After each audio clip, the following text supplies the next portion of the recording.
in the year of the crash in 2002, Goldman made they paid out $6.7 billion in bonuses and compensation, which was only slightly less than the year before. So they made enormous profits throughout this entire debacle, and they made it money going in, they made it money going out. So then we move on to the tech thing happens, and then we have this housing bubble, which again, a lot of factors. Greenspan dropping the interest rates down to all-time lows and keeping them there. Right. But so how did they make money off the housing bubble? The key thing that happens here is a decline in industry standards. Just like in the internet bubble, when the investment banks abandoned their standards for taking companies public, what happened here was that mortgage lenders abandoned their standards for who they were going to give mortgages to. In the old days, you had to have enough money, you had to put a 20% down payment, all that stuff. Now you can come in and just say, I'm rich. Right. Okay, sign right here. Without even an ID or anything like that.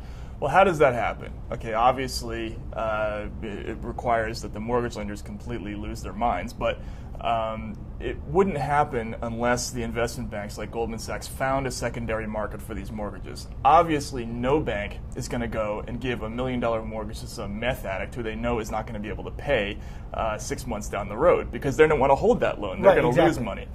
So the only way anybody is going to do this is if there's a mechanism by which you can lend out this money and then take that mortgage and sell it off to somebody who doesn't know what it is. And that's where Goldman Sachs played an important role. And they would go to places like Moody's and get a AAA rating on these things because, A, Moody's wanted more business, it turns out, and because they would get this insurance from AIG, essentially, that would say, like, oh, okay, we no longer have this liability on our books. AIG has it as a liability on their books. So these things are good as gold. We can't lose money. And if we can't lose money, then you can't lose money. Right, exactly. Right. Also, I think there's a lot of evidence that suggests that Moody's and Standard & Poor's didn't really totally understand what was going on. These instruments, these mortgage-backed securities, are immensely complicated, and a lot of people were buying arguments, for instance, that if you had a diversified pool of mortgages, that it was impossible for large, wide-scale defaults to occur. But this wasn't really the case, and people who were designing these instruments certainly knew that they were very, very risky. How do you know that? How do you know that the people who were designing these instruments knew that they were risky? Well, for one thing, because Goldman was betting against them. The best evidence that Goldman knew that this stuff was bad was that throughout this period, as they were underwriting massive amounts of mortgages, and at the height of the boom in 2006, Goldman underwrote about $59 billion in non-prime mortgages, which was between 7 and 8% of the entire market. So when they say that they weren't a major player, they were a major player. They were shorting those exact same types of securities, which meant they were betting against this stuff. So they would sell these things on the promise of these things are going to increase in value, and then go and place a side bet saying these things are going to drop in value. Right, exactly. So so Goldman in 2006 in the so year. This is important because this isn't just a simple hedge. Right. Like, this isn't a situation where I'm covering myself so that I don't lose too much. Now, granted, I won't win too much. No. But because they're selling this entity as opposed to retaining some type of interest in it, they could have easily made a side bet that it's going to go up. Right. If they thought it was going to go up. Right. But they instead went out to make a bet on the side. So it's not really even a hedge. It is really just its own separate play. Right. It's actually the opposite of a hedge. It's doubling down. It's a leveraged investment, basically. Goldman is now claiming, oh, we were just hedging like everybody else, but that's really not what was happening. Lehman was hedging, Bear Stearns was hedging because they were dumb enough to actually hold this stuff.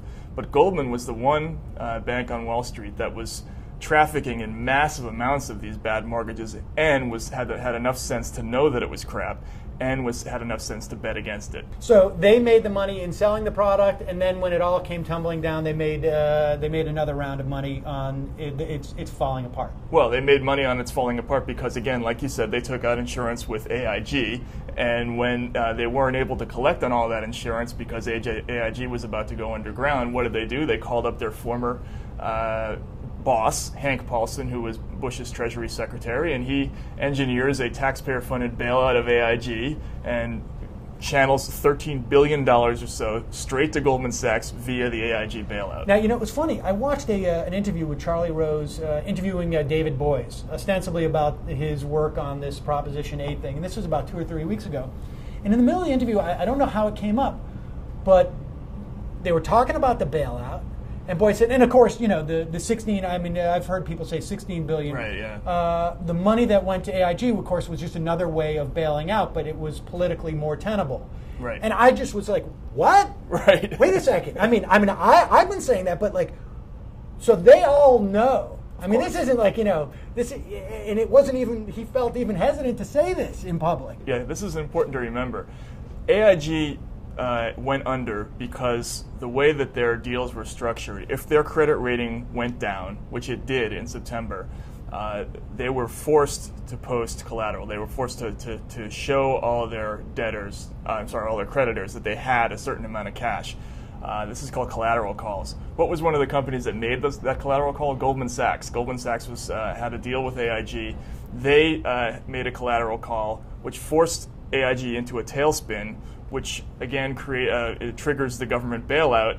And the bailout ends up channeling taxpayer money straight to AIG. So Goldman actually helped kill AIG and then helped collect the money that AIG owed Goldman through the bailout. This is fantastic. I got to figure out a way of doing this. Just even if there's a way to do it with the Coke machine or something like that. It's brilliant in a way. When you actually follow all the money trail of all this stuff, it's really kind of hard not to admire the ingenuity of these guys. Yes, it's too bad they're raping the shit out of us. Exactly.